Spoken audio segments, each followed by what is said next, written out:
পৃথিবীর এই নিয়ম, প্রকৃতির এই বিধান বড় কঠিন। মানুষ আসে, আবার চলেও যায়।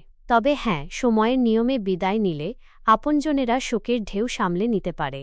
কিন্তু অসময়ে, যখন কেউ মায়ার বাঁধন ছিঁড়ে চলে যায়, তখন দুঃখ, কষ্ট, বেদনা যেন একসঙ্গে এসে জাপটে ধরে। সেই যন্ত্রণা মৃত্যুর চেয়েও ভয়াবহ। বসন্তের বাড়িতেও তেমনই আঁধার নেমে এসেছে। তাদের পাড়াটার নাম ছিল বিধবা পাড়া। ৪৫টা ঘরের মধ্যে ২৩টি বাড়িতে কোনো রোজগেরে পুরুষ ছিল না। সবাই বাঘের পেটে গেছে। আজ থেকে প্রায় ৫০-৫২ বছর আগের কথা বলছি, সম্ভবত ১৯৭৪ সাল বা তার আশপাশ। সুন্দরবনের মানুষ তখন জীবনধারণের জন্য সম্পূর্ণভাবে জঙ্গল আর নদীর উপর নির্ভরশীল ছিল। জঙ্গলে কাঠ কাটতে যাওয়া, মধু ভাঙতে যাওয়া, নদীতে মাছ, কাঁকড়া ধরতে যাওয়া, ছোট ছোট বাগদা চিংড়ি, মোচা চিংড়ির পোনা ধরা ছিল তাদের জীবিকা। তারা সবাই জানত, জঙ্গলে কাঠ কাটতে গেলে, মধু ভাঙতে গেলে একদিন না একদিন বাঘের পেটে তাদের জীবন দিতে হবে। কিন্তু তবুও তারা জঙ্গলে যেত, বাঘের সঙ্গে লড়াই করে মধু আনত, গাছ কেটে আনত। কারণ তারা না কাটলে, মধু না ভাঙলে তাদের সংসার চলবে না। না খেতে পেয়ে পরিবারের সকলে মারা যাবে। যারা নদীতে মাছ, কাঁকড়া, চিংড়ি ধরতে যেত, তারাও জানত একদিন না একদিন কুমিরের কামড়ের পেটে তাদের জীবন যাবে। কিন্তু তবুও তারা যেত নদীতে, কারণ সেটাই ছিল তাদের জীবিকা। তারা তাদের জীবনের মায়া করত না। ঠিক তেমনটাই হয়েছিল বসন্তের বাড়িতে। বসন্ত ছিল একমাত্র রোজগেরে পুরুষ। বাড়িতে মা, স্ত্রী, ৪ ছেলে মেয়ে ও বিধবা বোন। ৩ বছর আগে বসন্তের বোনের স্বামী নিবারণ নদীতে পোনা ধরতে গিয়েছিল, কিন্তু কুমিরে টেনে নিয়ে যায়। সেই থেকে বসন্তের বোন ভাইয়ের কাছেই থাকে। এমনকি বসন্তের বাবা বিপিনবাবুও প্রায় ১৪-১৫ বছর আগে বাঘের পেটে প্রাণ হারিয়েছিলেন। বাবা মারা যাওয়া ৪ বছর পর থেকে বসন্ত জঙ্গল ধরেছিল। ৮টা পেট চলত বসন্তের রোজগারের উপর নির্ভর করে।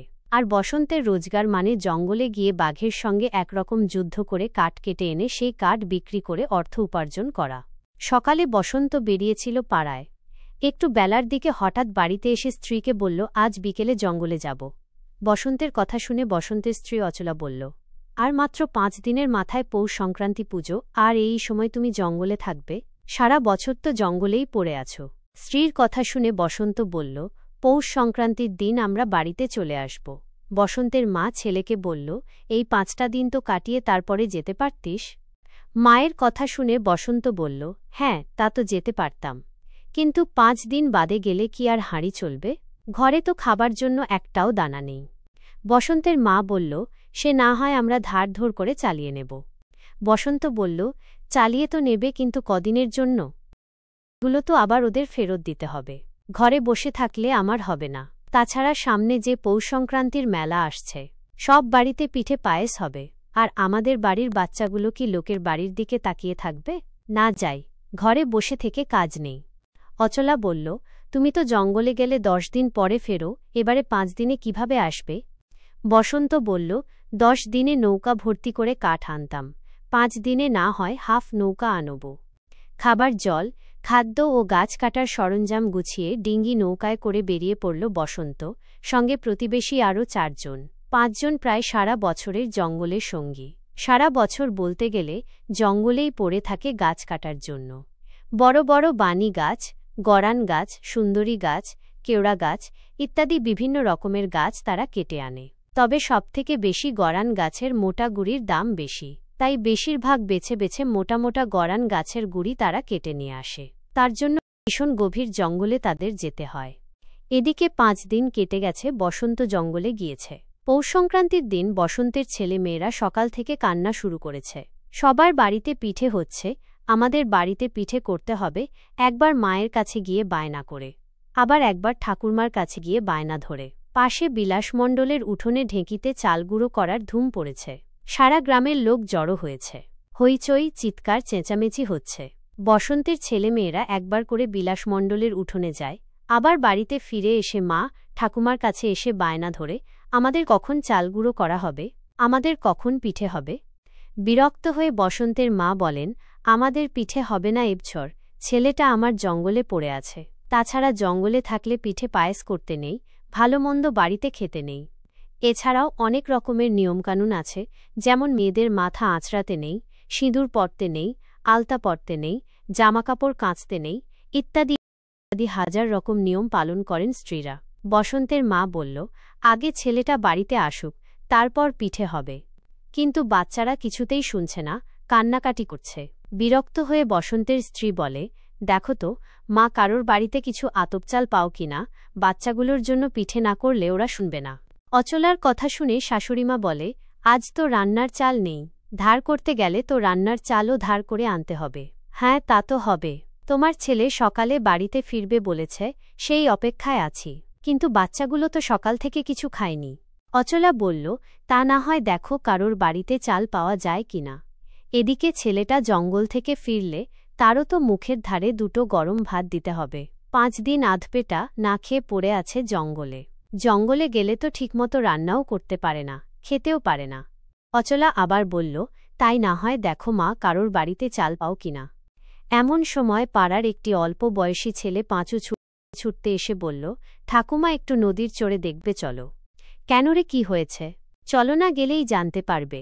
পাঁচু আবার ছুট ধরল নদীর চরের দিকে। পাঁচুর পিছন পিছন বসন্তদের বাড়ির সবাই নদীর চরের দিকে ছুটল। কিন্তু অচলা ঠাঁই উঠানে দাঁড়িয়ে। মনে মনে কেমন যেন তার ধাক্কা লাগল। এই সময় কেন ডাকছে পাঁচু? তা আবার নদীর চরে। বসন্তের ঘরের ঠিক উল্টো দিকে নদী, মিনিট 3 হেঁটে গেলেই চর। চরে বসন্তরা কাঠের নৌকা এনে ভেড়ায়। মোটা মোটা বানি গড়ান সুন্দরী গাছের গুড়িগুলো সেখানেই ফেলে। তারপর খরিদ্দার আসে সেখানে, গাছের গুড়ি কিনে নিয়ে যায়। বুকটা কেমন ধড়াস করে উঠল। মানুষটার কিছু হলো না তো? না না, এ আমি কি ভাবছি? সব ঠিক আছে। উনি যে আমাদের সবার বেঁচে থাকার অবলম্বন। হে ঈশ্বর, ওনার যেন কিছু না হয়, উনি যেন ভালো থাকে। এমন সময় অচলা শুনতে পেল বাইরে শাশুড়ি মা আর ননদের সঙ্গে বহু মানুষের চিৎকার, চেঁচামেচি গলা। সে শুনে বুঝল গ্রামের বহু মেয়েদের মতো তারও সাদা থান পরার দিন এসে গেছে। বৃদ্ধ শাশুড়ি, ননদ, সন্তানদের নিয়ে পথে বসার দিন এসে গেছে। তার মাথাটা ঘুরে উঠল।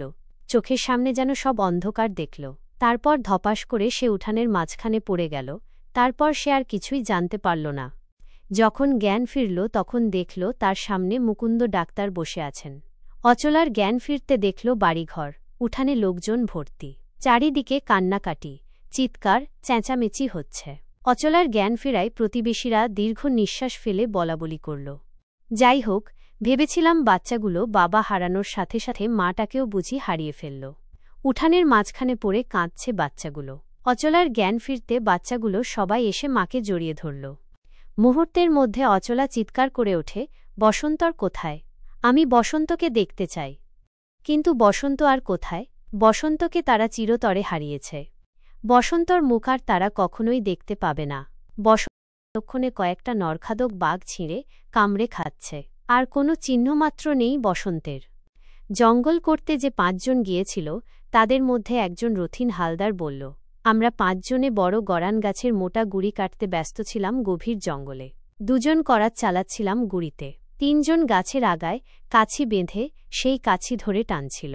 এই গাছের গুড়ি কেটে গুড়িগুলো বয়ে আমাদের জঙ্গল থেকে চলে আসার সিদ্ধান্ত হয়েছিল। কিন্তু এরই মাঝে হঠাৎ আচমকা বাঘ লাফিয়ে এসে বসন্তের ঘাড়ে পড়ল। বিকট শব্দ করে বাঘ এক মুহূর্ত অপেক্ষা না করে বসন্তের ঘাড়ে কামড়ে ধরে বসন্তকে টানতে টানতে জঙ্গলের মধ্যে নিয়ে গেল। বসন্তের দেহটা বাঘ ঘষতে ঘষতে নিয়ে যাচ্ছিল। মাটি রক্তে লাল হয়ে যাচ্ছিল। বানি গাছের শ্বাসমূল বসন্তের শরীরে ঢুকে ছিঁড়ে কেটে দেহটা ছিন্ন বিচ্ছিন্ন হয়ে যাচ্ছিল। আমরা সবাই সেখানেই স্তম্ভিত। ওই মুহূর্তে আমরা বুঝতে পারছিলাম না বসন্তকে কিভাবে উদ্ধার করব। তাছাড়া রমেন বসন্তকে বাঘে ধরা দেখে অজ্ঞান হয়ে পড়ে গিয়েছিল। তাকে নিয়ে আমরা সবাই ব্যস্ত হয়ে পড়েছিলাম। এরই মধ্যে বাঘ বসন্তের দেহ নিয়ে জঙ্গলের মধ্যে হারিয়ে গেল। তাকে বাঁচানোর কোনো সুযোগই পাইনি আমরা। তারপর রমেনকে কোনো রকমে 3 জনে চ্যাংদোলা করে সমস্ত কিছু ফেলে ঊর্ধ্বশ্বাসে দৌড় দিলাম। এক ছুটে নৌকায়। আমাদের চোখের সামনে যেন সবকিছু অন্ধকার হয়ে গেল। প্রায় 10 বছরের জঙ্গলসঙ্গী বসন্তকে আমরা হারিয়ে ফেললাম। কথা বলতে বলতে ডুকরে কেঁদে ওঠে রথিন। কিন্তু তাদের কান্না তো কিছুদিনের জন্য। বসন্ত যে তার ফ্যামিলিকে সারা জীবনের জন্য কাঁদিয়ে রেখে গেল। মা, স্ত্রী, ছেলে, মেয়ে, বোন সবাইকে পথে ভাসিয়ে বসন্ত চলে গেল। বসন্ত চলে যাওয়াটা কিছুতেই মেনে নিতে পারছে না তার পরিবার। কিন্তু এমনটা যে একটা সময় হবে তা তারা সবাই জানত। কিন্তু তারা যে নিরুপায় ছিল বিপদ জেনেও তারা বসন্তকে আটকাতে পারেনি। বসন্ত জানত একদিন না একদিন বাঘের পেটে তার জীবন দিতেই হবে। তাদের বাবা ঠাকুরদাদাদেরও জীবন দিতে হয়েছে বাঘের পেটে। কত হাজার হাজার প্রতিবেশী আত্মীয় স্বজনদেরও জীবন দিতে হয়েছে বাঘের পেটে, কিন্তু তারা সবাই নিরুপায়। এমনকি বসন্তের সঙ্গে যারা গিয়েছিল জঙ্গলে, তারাও জানে তাদেরও একদিন এইভাবেই জীবন দিতে হবে, কিন্তু কোনো কিচ্ছু করার নেই তাদের। জীবন গেলেও যাক, জঙ্গলে তাদের যেতেই হবে, না হলে যে না খেতে পেয়ে ছটফট করতে করতে নিজেদেরও মরতে হবে, পরিবারকেও হারাতে হবে। জঙ্গল তাদের ভরসা, ভবিতব্য। ৪৫টা ঘরের মধ্যে ২৩টি বাড়িতে ছিল না কোনো রোজগেরে পুরুষ। এবার তাহলে যোগ হলো আরও একটি বাড়ি, ২৪টি বাড়ি। এইভাবে হয়তো পুরুষ শূন্য গ্রাম গড়ে উঠবে। আরও এক ফ্যামিলি হারালো রোজগেরে পুরুষ।